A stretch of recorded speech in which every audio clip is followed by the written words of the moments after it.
Hello and welcome. My name is Ron Haskell, Director of National Broadcast Programming and Health Campaigns for VHA. Today I'm honored to be joined by two incredible leaders, the Honorable John Bartrum, VHA's 10th confirmed Undersecretary for Health, and Greg Goins, Chief Operating Officer for VHA. We're here to talk about something historic, VHA's largest transformation in more than 30 years, the Restructure for Impact and Sustainability effort, or what has come to be known as VHA RISE. This engagement is the first in an ongoing series designed to keep you informed about the wins, the opportunities, and the changes that will shape the future of veteran healthcare. So gentlemen, welcome here to the program. Thank you. Thank you. Let's just jump right in. With that as our setting, what does this restructuring mean? And then why is it so critical that we do this to achieve our mission? I'll start with you, Mr. Bartrum. Sure. Thanks, Ron. It's a pleasure to have this discussion. The first thing we have to remember is why we're here. And we're here to put veterans first. And as we put veterans first, we have to also remember that our healthcare organization is providing healthcare to not just a customer, but these are veterans. This is not a benefit to them. This is an entitlement they earned. They earned this commitment by raising their right hand and swearing an oath to our country and serving. So that's the first thing we have to think about as we look at the organization. But as we looked at the restructuring and moving forward, we had four reorganization principles that we looked at. How do we enhance veterans care? How do we enhance operational consistency? Mm-hmm. How do we enhance market level agility? And how do we focus on care delivery?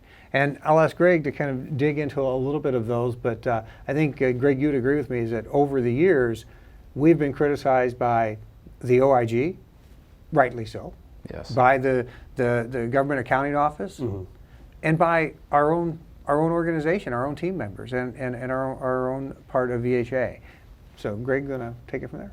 Yes, I think I would echo everything Mr. Bartrum said, and then I would kind of draw perspective from having been in the VA now for a little over a decade, and at varying levels in the organization, you can see why things were created a certain way, but you can also see very clearly how things are not working as effectively as they could, mm-hmm. For those that are delivering care directly to our veterans or coordinating care in the community for that matter.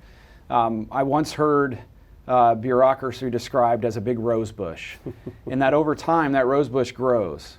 Well, your responsibility in gardening is to prune the branches that are no longer producing fruit, to water it, to soil it, to nurture it, to the point where that rose bush is beautiful and a big facet in your garden versus one that's overgrown and out of control.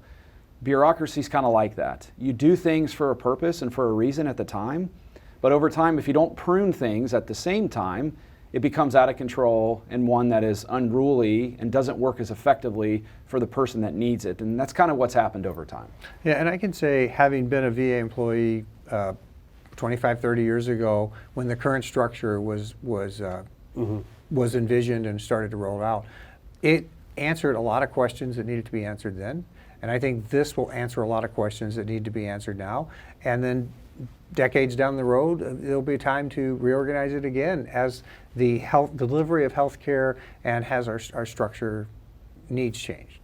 Yeah, I would say 100% what he just said is true. In fact, one of the things that I try to tell people when I'm on the road or if I'm interacting with them from the field, when we first kind of created VISNs and then we evolved them a little bit over time in a short window after that, it was actually a good idea, so much so that the private sector actually adopted much of what we had done. Mm-hmm. You know, much like the private sector, they evolved and we were slow to doing the same. And so this is now our opportunity, and I would use that word very strongly, to not just take what we have previously done that was successful and build upon it, but find cues for those that are much more agile and fast, like the private sector, and use that as an opportunity now to see where we can go in the future to be more effective for our veterans and their families. But let me add, Ron, a few things Sure. of what this is not. This is not a way to get rid of jobs. We're not restructuring. We're not eliminating jobs in this reorganization. Mm-hmm.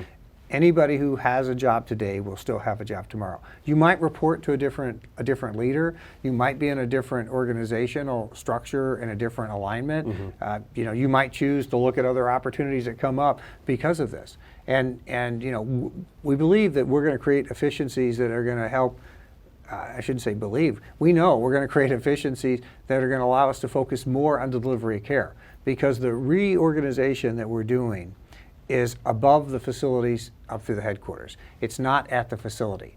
But we want our facility directors and our hospital directors and our chiefs of programs in the hospitals to actually be able to do their job with less issues of having to go back and forth to 14 different locations, and to have a more streamlined organizational approach. Yes. Yeah, I think sometimes people get nervous in change. Change is sometimes scary, but when you frame it up as that, this is going to make your job easier, give you more clarity, streamline, I think people get excited about that, and so that's definitely a benefit there. The natural next question, and we were getting into some of this because of who we serve, that you mentioned, Mr. Bartrum, but why now? Why is the timing? Why is this the time to make these changes and go forward? Well, if not now, when? Mm-hmm. Because we need to put veterans first. Yeah. And if not us, who? We need to make these changes. It's documented over decades that this change need to occur.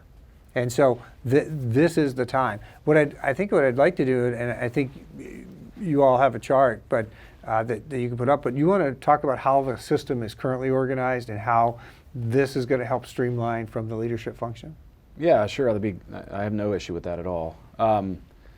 Let me set the stage a little bit as far as why now from an operations perspective. Mm-hmm. When you look at the things that I've been seeing over the last several years, along with several of my colleagues, and governance board as an example, we can see trends of how much money we spend on community care. We can see trends on how much money we spend on programs in-house. And those two things are not always balanced against what we really should be doing. It's a matter sometimes of kind of feeding ourselves as an organization. And none of this, I don't believe, was done with malfeasance or ill intent. Mm-hmm. It's just over time we end up allocating resources and spending money in maybe less efficient ways than we really should in response to that direct care and community care coordination. So kind of what John was referring to, this, if not now, when, we truly are at, I believe, an inflection point where if we don't make these changes and we don't look for ways to be better through an economies of scale perspective or a specialization perspective that allows us to push resources closer to the care, I would have serious concerns that our VA doesn't exist in the future. Mm-hmm. And as a veteran, I know Mr. Bartrum is a veteran as well, I want this system to exist. We do great things in the way we deliver care. This system is different for those of us that use it, and I feel it every time I walk in the door. So I feel like we have a responsibility as leaders to make sure that this is here in the future for veterans. With that said, the other aspect, directly what you asked, John, our organization as a whole is very convoluted in the way things are distributed to the field. Mm-hmm. Again, I don't believe, and I don't want to set the stage by saying we got a bunch of bad actors. I don't believe it's out of malfeasance, but I do think that oftentimes it's kind of like the child's game of telephone. You get a direction given out of a national office, everybody kind of interprets it their own way, and then you get 18 or 20 or 50 or 100 different approaches to things. That's where we get the adage, one VA is one VA. And in some capacities, you still want to have autonomy and an ability to innovate, but we absolutely should have more standardization and execution of those kind of events.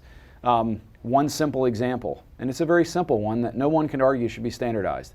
If I walk in an organization, a VA in Hawaii, mm-hmm. and I go in there to enrollment and eligibility, and that enrollment and eligibility office falls under healthcare administrative service, but I go into that same office in Hampton, Virginia, and it's called medical administration service, that's confusing to veterans and to the people that are trying to help them navigate the system. Why should we not standardize that? So I think first and foremost, that's one of the biggest things, standardization of execution. Yeah, and I think the agility is that we can get the standardization consistent to where the veteran is. You don't want to have 5 applications of a policy on how we're supporting a particular program at five different facilities, in addition to just our program may be named, which we'll call confusion. And we've seen that, or I've seen that since I've been back to the VA, and as a veteran, I've seen that as a user of the VA healthcare system. Mm-hmm. Yeah, so John talks about agility. I think that's another big one. So having been a medical center director for one of the most challenging things from my perspective in trying to execute on that mission was I would get direction from a VISN director or a VISN office or maybe a VISN program office. I would get direction from a national program office or a program executive. I might get direction from what used to be the Assistant Undersecretary for Operations or the COO, or maybe the USH put something out. I might also get direction from a policy, and sometimes those are all in conflict with one another. And it creates a very big challenge as a director to be able to execute on a mission in alignment with all those different sources of direction. And then, of course, OIG comes in, GAO comes in, or some other alphabet organization, and they ask me why I'm not following this policy or why I'm not doing this. And in real time, the bigger priority is what's best for the veteran and their families. And if all those things are in conflict with what's best for the veterans and their families, as a director, I'm going to say, we're going to take care of the veteran. But as you can see, that's a big problem. So what we're looking for in the future is to create a system where we give boundaries and we tell folks, we want you to achieve these outcomes versus these box checks. And within those boundaries, take care of veterans. Mm-hmm. That creates an agility at a local level that puts the priority on the veteran, but also on leadership execution and decision making that is not legislated through a box check policy.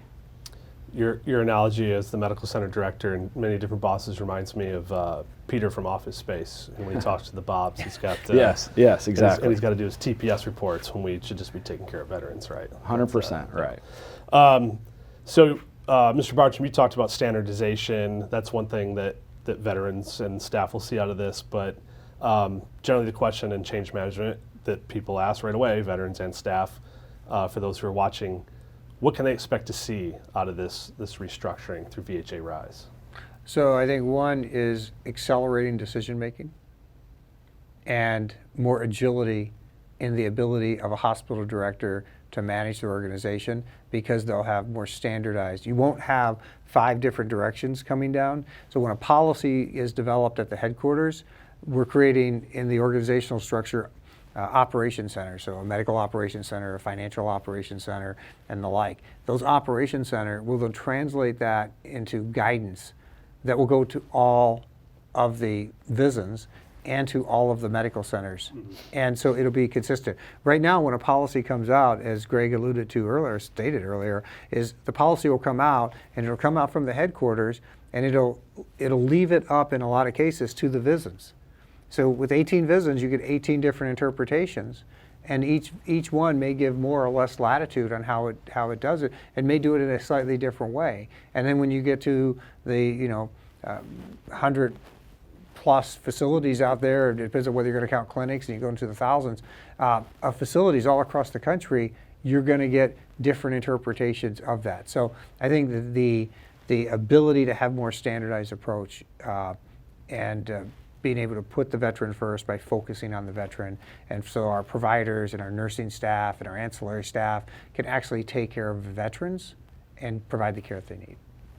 So let me set the stage a little bit for the future state with the organizational chart.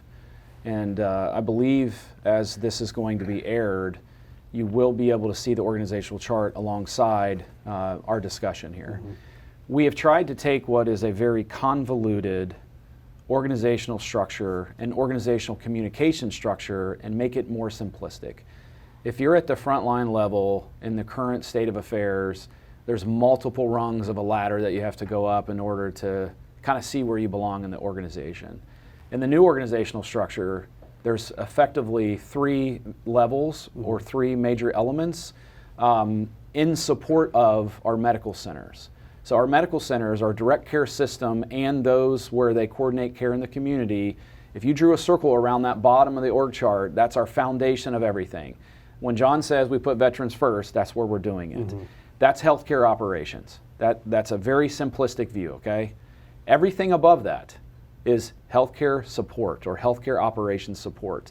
We are reframing our organization to where people understand if you're not in a health system, it doesn't mean you're not important, but it means that your job, no fooling, is to support healthcare delivery at the health system. Yep. So if we go at the very top, you'll see the Undersecretary for Health. From the Undersecretary for Health, on the right-hand side of the organizational structure, you see our Deputy Undersecretary for Health. That is our top physician that is setting tone, policy, governance, and some level of compliance and oversight on the clinical operations for our health system in VHA.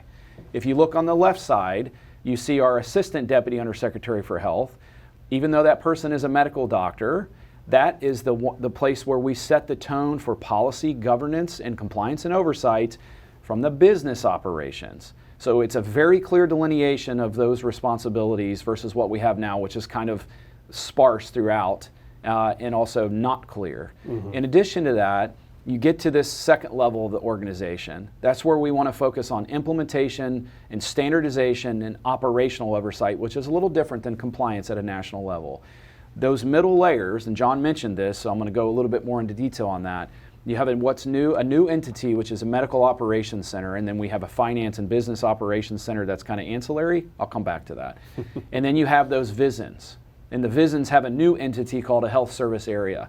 And I want to make something very clear. This is not an additional layer to our organization. It is a fundamental change in the way in which we support and create oversight and relationships in the community for the direct care model and that community care coordination. Okay. So the Medical Operations Center is going to take policy that previously, in many cases, did not consider frontline voice of the customer, our clinics, our doctors, our nurses, our administrators, and we are going to use that Medical Operations Center to take those policies and interact with our frontline leaders and frontline clinicians to make sure that they have them in mind in delivery of care.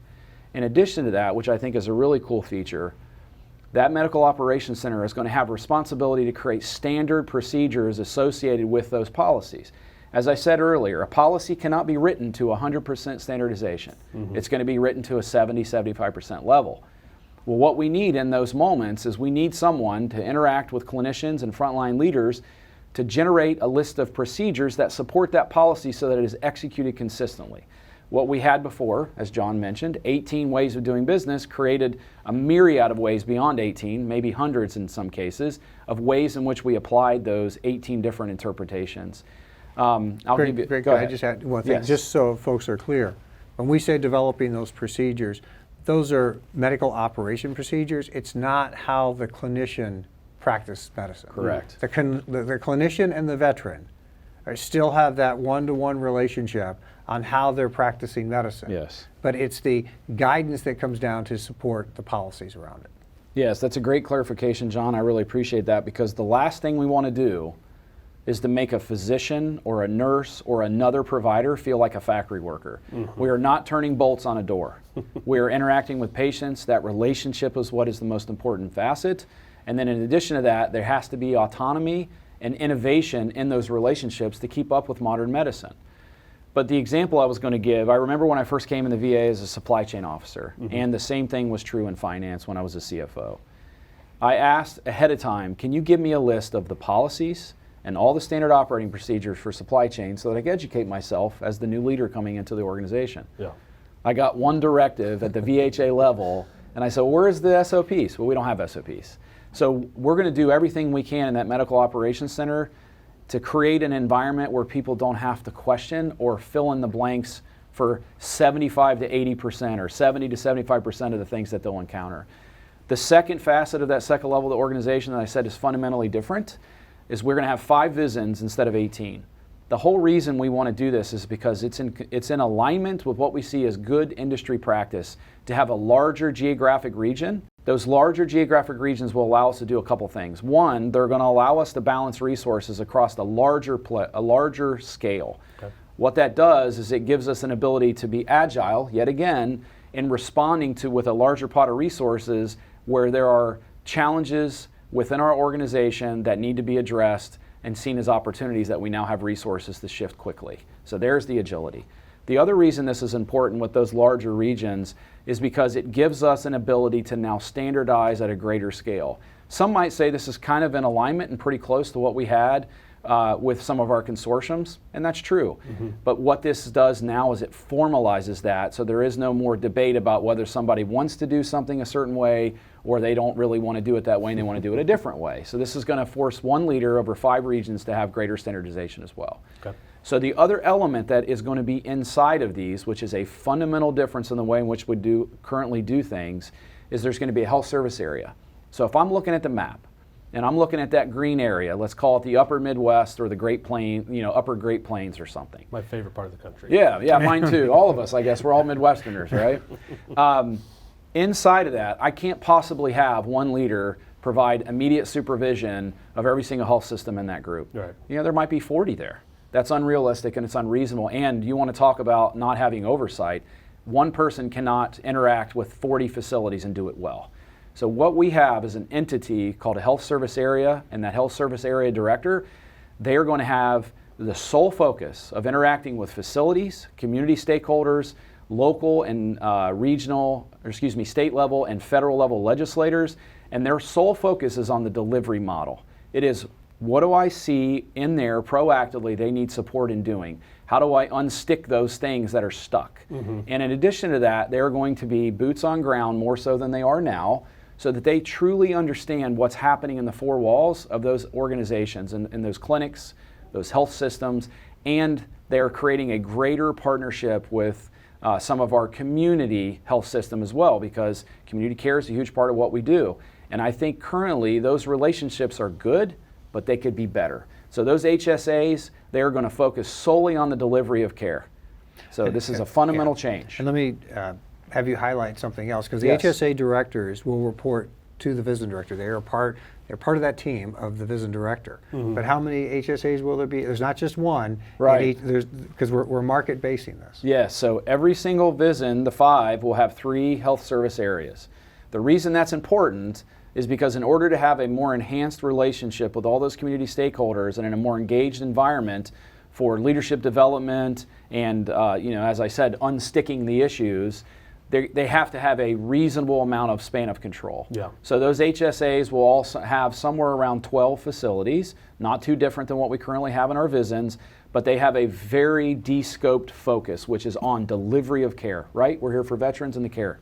So each one will have 3. There'll be a total of 15 HSAs in the new model. And I imagine as the HSAs unstick the issues locally, that again adds a better focus for the medical centers themselves to focus on their issues, correct? 100%. That is the goal, right? So if I put myself back in the shoes of a medical center director, I don't want to have to go to 4 or 5 places to resolve an issue. Yeah. Now, frankly, if we do this right, and we have these policies in place that give us 75% solution and we allow them to exercise leadership judgment, I don't have to do that as often. That's the goal. But when I do, I don't want to have to go to 5 places, 4 places, or 10 places.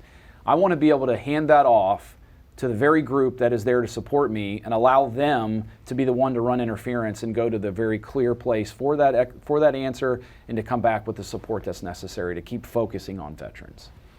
And let me just add one other thing, is that it also streams down the executive level coordination and oversight. Because right now, if I get together with the senior leaders of VHA, I've got 18 VISN directors, I've got a chief medical or chief operations officer. It's essentially about 36 different people you have to get into a room. It is very hard to effectively have good decisions come out of a room of 36 different people at one time. And so now with this more streamlined approach between my operational side, my enterprise side, my medical operations side, and my medical operations center will be the equivalent to a VISN director. So you have those 5, you have those 6, 7, and 8 are the essential direct reports that are the executive leadership team of the organization. This gives us the ability to have 6 leaders. 6 leaders are the ones that have responsibility for execution of the health system in the country, 6. And then you have those other 2 leaders, to John's point, the DUSH and the ADUSH, that work in partnership with those 6 field leaders to be the 8 executive leaders that are taking direction from the USH to drive the train for the whole organization. So the one question we talked about, timeline.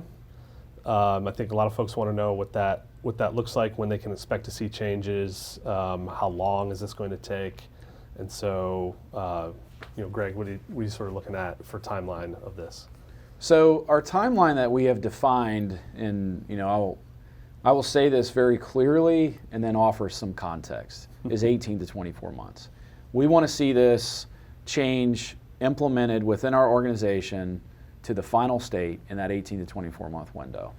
One of the things, though, that I keep telling people, I said this to all of our executive leaders when we hosted them back in December before Christmas, and I've continued to say this to the field, is this is a phased and iterative approach. We cannot be so focused on hitting some deadline that we break things that ultimately harm patients or cause things to fall apart. And as a result, even though 18 to 24 months is our goal and we're going to do everything we can to meet it, we got to also understand that we cannot just leave on a Friday, flip a light switch, and come back on a Monday, and all of a sudden we're good. There has to be lots of interaction with frontline staff. We've got to have leaders at the table. We've got to pressure test and do some right seat, left seat, ride type mentalities. We've got to have processes that are done in parallel, and that takes time, and you got to do it on a small scale before you do it on a large scale. And I would add but we're moving forward already. Yes. And in February, you will see changes immediately, because coming up in February, you'll see some updates, because some of this stuff, some of these organizational are lift and shift, where you're taking an organization and you're lifting it up and putting it into a different part of the organizational chart. There will still be, I would like to call some of those light green, because there will still be some of those that are going to get, where you start to identify what is the policy function of that office versus what is the standardization function or the oversight. And those functions will then come out and move to where they have to go. But the first phases of some of these lifts and shifts will occur in early February, and you'll see it. We're going to post it on our website. We're going to make sure we celebrate these changes as we go along. But that won't be the end-all, be-all of some of those boxes. There will be functions in those boxes, because as we're setting up the Medical Operations Center, for example, we have to set that structure up. And you got to have an initial operating capability. So you got to have 2 or 3 people down there to start that organization and start to build out the different sub-elements and the activities that are going to go on to catch when you start to pull out the standardization function and move that down to the Operations Center. And we will have a little dual operations going on as we go through that 18 to 24 months, because there will be things that today are happening up here at the headquarters level that then will move down to the MOC, for example, the Medical Operations Center, but it will take 9 to 12 months once we get to that point to get all of the functions down there. But then they've got to mature a little. And so there's going to be the give and take between the two parts of the organization, which happens in any organizational restructure, no matter where I've been or how we've gone through reorganizations. Those are the types of things that happen. But we're moving forward today. We've got meetings that are ongoing. I think this is going to run pretty continuous within our facilities over the next few months. And while this is running, there are things happening. And so, again, today it's January, and people will see things visually in February, and they'll start noticing things over the summer. And 18 to 24 months, it'll all be said and done. Yeah, and if I could just add one more thing, John, that I think is important, and I know you and I have had this conversation, and I think it's something people need to keep in mind. Anytime you do this type of change or this amount of change, there are going to be things that don't go exactly as planned. And just like to use our military frame of mind, you have a battle plan, but when the first bullet's fired, sometimes that change. In fact, it almost always change. So we have what we believe is a really good plan and a really good engagement strategy for local leaders, local frontline clinicians to be able to move forward in the way that John described. There will be times where things did not quite happen the way that we expected. Something maybe we didn't consider, or something that we thought or assumed a certain way, and all good intentions, it ended up being a little bit different. What I want to encourage people to do, though, is recognize that that's not going to stop where we're going. Our azimuth is still there. We're still headed to that final state of affairs. And because of what John has said previously, we have a fabulous workforce that has a ton of experience and the right intentions. And we know because of that, when those events happen, we're going to lift ourselves up and we're going to keep moving forward until we get to the final state. And this goes back to the adage of all of our VHA teammates are problem solvers. Yes. And together, we're going to collectively make this lift and shift. We will take the hill. Coming up on time, before we close it out, any closing thoughts that you guys want to give, for veterans and staff that you think we haven't covered that would be important information? Yeah, first and foremost, I want to echo what John said earlier. I need people to understand this is not a riff, this is not a backdoor riff, this is not an opportunity to say we don't need X and Y. I've been saying this many times for anybody that's joined the hotline call for the last several months. If you're in this organization for the right reasons, to serve veterans, you have a job here. It may not be for the same boss, may not be in the same department, may not even be the same title. This organization is here to serve veterans, and if you want to do that, we got a place for you, and I'm excited about that. The second thing I would say is I see this as an opportunity, and I'm asking everybody in the organization to see this as an opportunity as well. This is our once in a 30 or 40 year opportunity to see this organization get in alignment with what we know is good industry best practice, but also not lose the special aspects of what the VA is.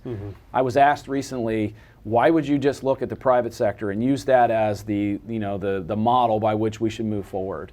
All they care about is money. Well, there's a little truth to that depending on who you look at in the private sector. However, just because someone has maybe less than good intentions compared to our own doesn't mean there's not something to be learned.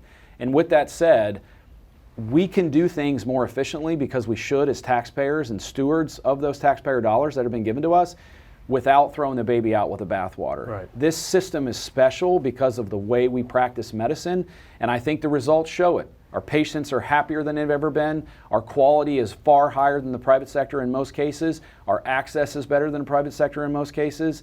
I don't want to lose that. But there has to be a better way of doing business to make sure that is sustained into the future for our veterans. So I'm asking as a plea, all my fellow workers and employees in the field, see this as an opportunity. And when we ask you what your ideas are, speak up and do it frequently so that we can get this right and move forward. Yep. And I echo exactly where Greg is coming from on that. And what I would add is, from my perspective, we have a phenomenal workforce. And our workforce, all of our VHA team members are problem solvers. And we're solving a lot of problems out there because of a structure that's aligning them that creates challenges for them. So this is an opportunity to allow them to solve more high-end problems that support the veterans that are within the facility and to identify things coming forward to us. So I look at this as an opportunity that, as you said, these only come around about every once in a career that you go and you make this type of organizational change. But we're not doing it just because we want to do a once in a career movement. We're doing it because our North Star is putting the veterans first. So if everything we do, we think about what do we do to put the veteran first? This allows us to put that veteran first. And I'd be remiss if I didn't tell everybody happy birthday. This is our 80th anniversary. We've been around for 80 years serving veterans. And we also have to remember is that we serve those people who keep us free. If these veterans didn't raise their hand, no matter whether they were during the Cold War or in any other period of time, and they weren't the deterrence, or they weren't the front line of freedom, we wouldn't have our freedom. So we have a sacred obligation to take care of our veterans, and that's why we're doing this.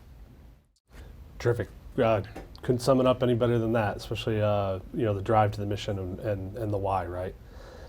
So as I mentioned at the top, this is going to be a series that we'll be covering a number of topics. Greg was just mentioning, stay engaged, have your ideas. This will be the platform that we do that, so more to come soon.